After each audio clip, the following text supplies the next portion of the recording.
Bismillahirrahmanirrahim. Assalamualaikum warahmatullahi wabarakatuh. Perkenalkan, nama saya Ainaya Hairunisa dari kelas A1 Pendidikan Guru Sekolah Dasar dengan nomor induk mahasiswa 210600195.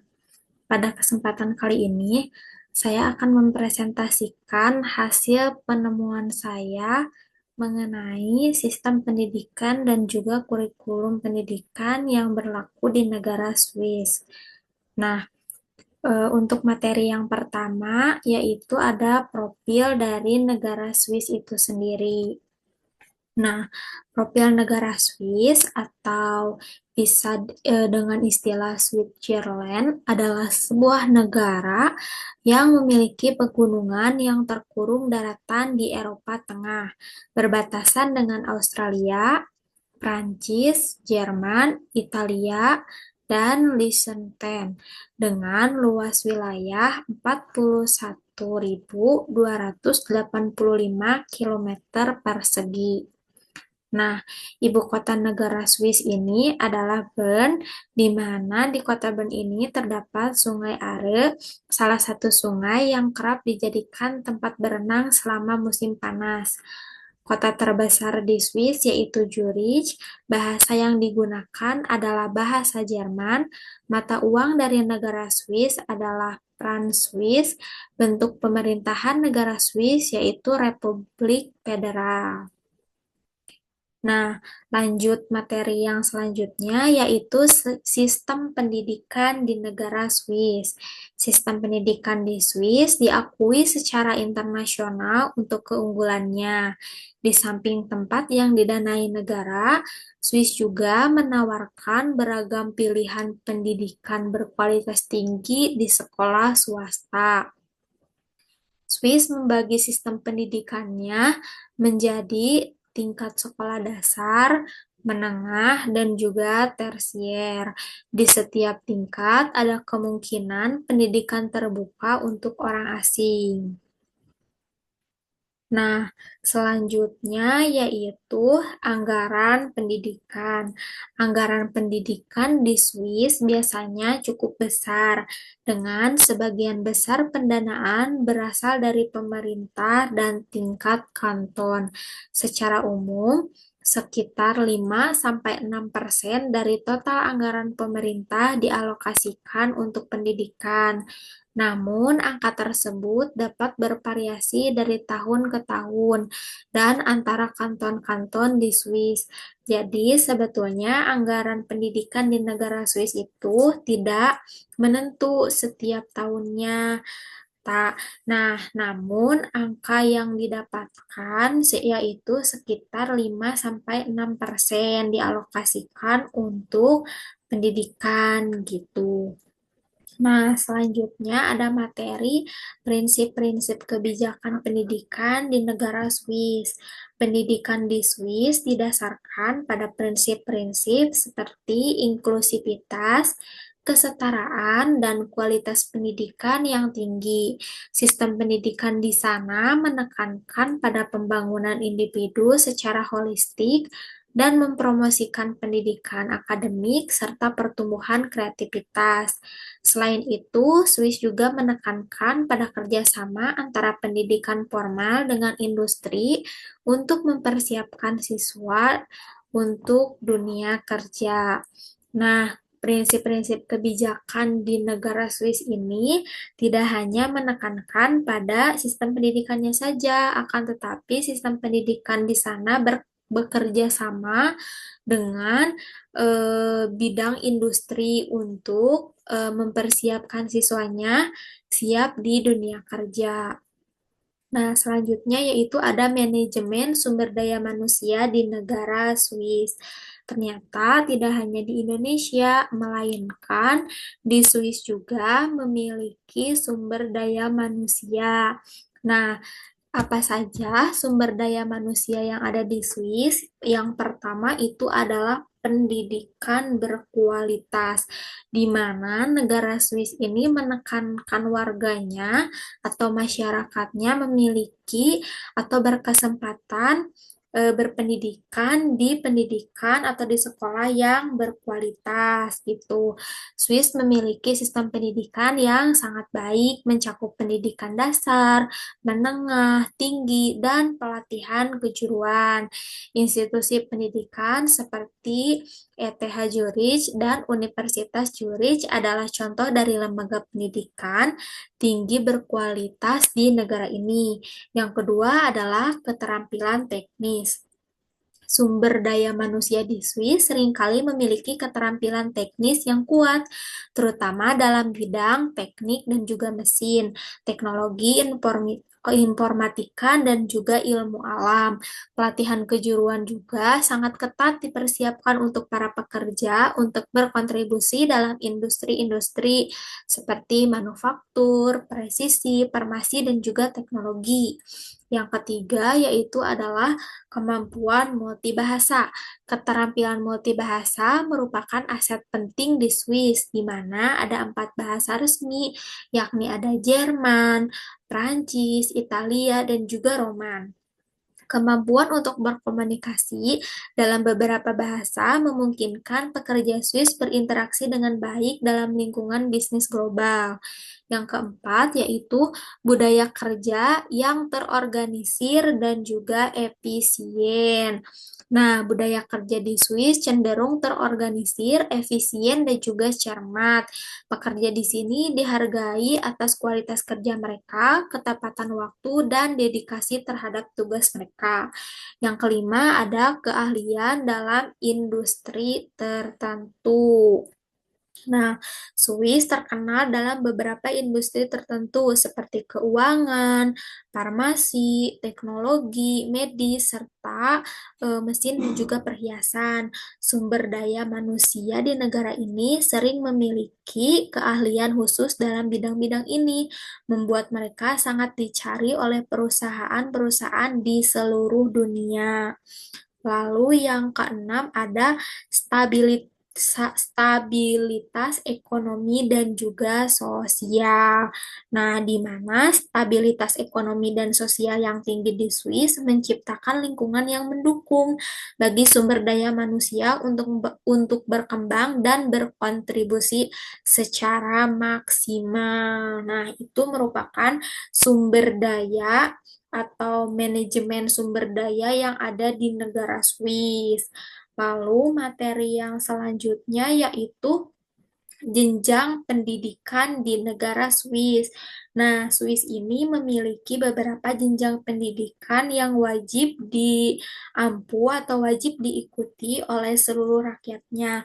Yang pertama itu adalah pendidikan dasar, sama hanya dengan di Indonesia, atau di Indonesia itu biasa disebut dengan SD, sekolah dasar.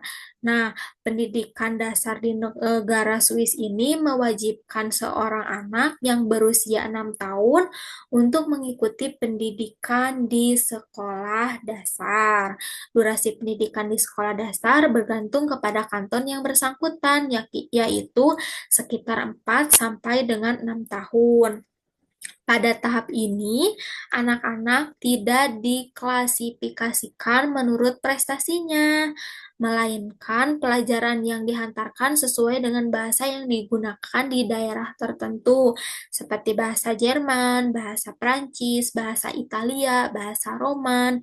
Lalu ada mata pelajaran yang diajarkan meliputi bahasa ibu, bahasa nasional kedua atau bahasa Inggris, matematika, ilmu pengetahuan alam, ilmu pengetahuan sosial, dan kesastraan. Nah, yang kedua ada sekolah menengah pertama atau biasa kita sebut dengan SMP kalau di Indonesia itu. Nah, para siswa ini umumnya memiliki sekolah menengah pertama pada usia 11 sampai 12 tahun. Ini sama hanya dengan di Indonesia, di mana ketika anak-anak memasuki sekolah atau jenjang sekolah menengah pertama ini, usia mereka kira-kira di antara usia 11 sampai 12 tahun. Sekolah menengah pertama di Swiss dikenal dengan sebutan gimnasium. Nah, kalau di kita kan SMP, kalau di Swiss itu gimnasium. Pendidikan di sekolah menengah pertama umumnya berlangsung selama 3 tahun, kecuali di daerah Tinico yang berbahasa Italia, di mana pendidikan sekolah menengah pertama berlangsung selama 4 tahun. Nah, itu mungkin yang membedakannya. Jadi kalau kebanyakan atau umumnya itu sama seperti di Indonesia, SMP di Swiss itu 3 tahun, melainkan daerah Tiniko ini berbeda karena mereka mengambil durasi 4 tahun. Lalu selanjutnya ada sekolah menengah atas. Nah, di Swiss juga ternyata ada sekolah menengah atas. Nah, sekolah menengah atas ini setelah mengikuti pendidikan wajib nasional selama 9 tahun, para remaja akan melanjutkan studi mereka ke sekolah menengah atas, di mana pendidikan akan dibagi menjadi pendidikan kejuruan dan pendidikan umum. Ini sama halnya dengan di Indonesia. Di Indonesia juga kan ada pendidikan umum, ada juga pendidikan kejuruan atau bisa disebut kalau di kita itu SMA dan juga SMK. Pendidikan di sekolah menengah atas di Swiss merupakan suatu hal yang tidak diwajibkan, sekalipun 90% dari pelajar di Swiss memutuskan untuk melanjutkan studi mereka pada usia 15 atau 16 tahun. Sekolah menengah atas diatur oleh konfederasi dan kanton, sehingga terdapat variasi dalam hal organisasi dan kurikulum di dalam negeri Swiss atau negara Swiss itu sendiri. Yang selanjutnya yaitu pendidikan tersier atau bisa disebut dengan universitas. Nah, di universitas ini yang mengajarkan ilmu pengetahuan praktis dan universitas untuk pendidikan keguruan. Selain itu, terdapat pilar penting kedua yaitu institusi yang menawarkan pendidikan dan pelatihan profesional. Tujuan dari adanya pilar ini yaitu memberikan pengalaman profesional kepada masyarakat Swiss dan memampukan mereka untuk mendapatkan kualifikasi lebih gitu. Berikut dengan pendidikan yang spesial. Nah, itu mungkin jenjang pendidikan yang ada di negara Swiss. Sebetulnya jenjang pendidikan di negara Swiss dengan di Indonesia itu tidak jauh berbeda, namun mungkin yang membedakannya itu nama-nama atau istilah-istilahnya saja. Lalu materi yang selanjutnya yaitu kurikulum pendidikan.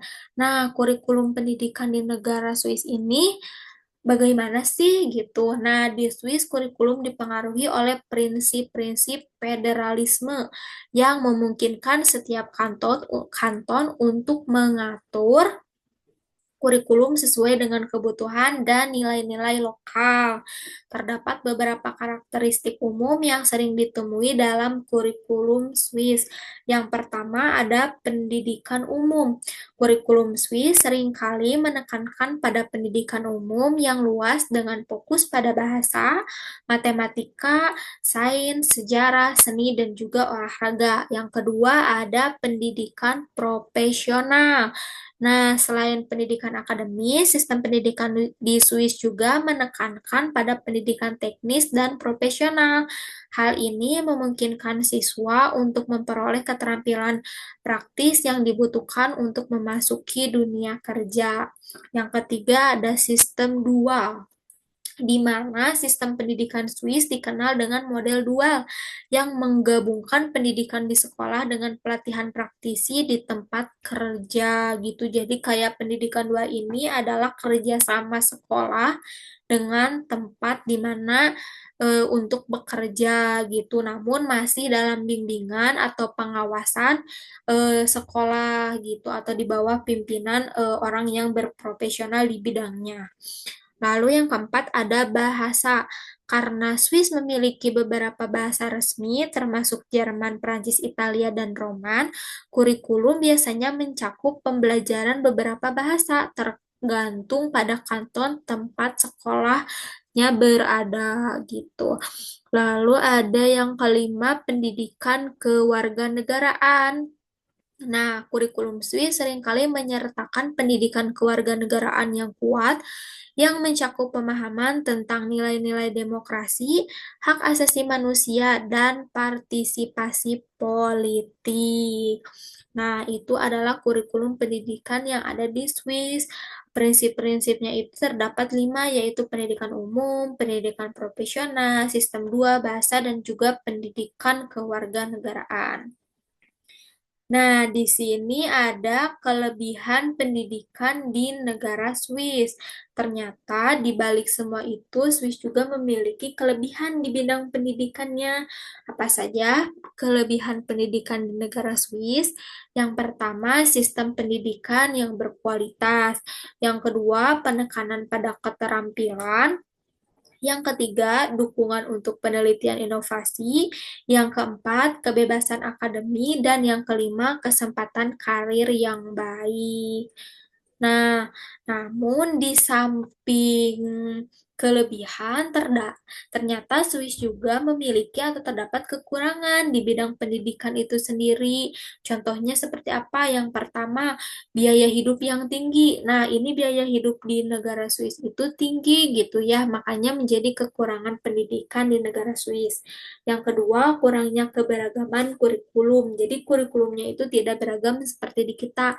Yang ketiga, tekanan akademik yang tinggi. Nah, ini menjadi kekurangan di Swiss ya. Jadi, warga negara atau anak-anak yang bersekolah itu ditekankan dalam bidang akademik gitu. Yang keempat, keterbatasan akses. Dan yang kelima, tantangan integrasi.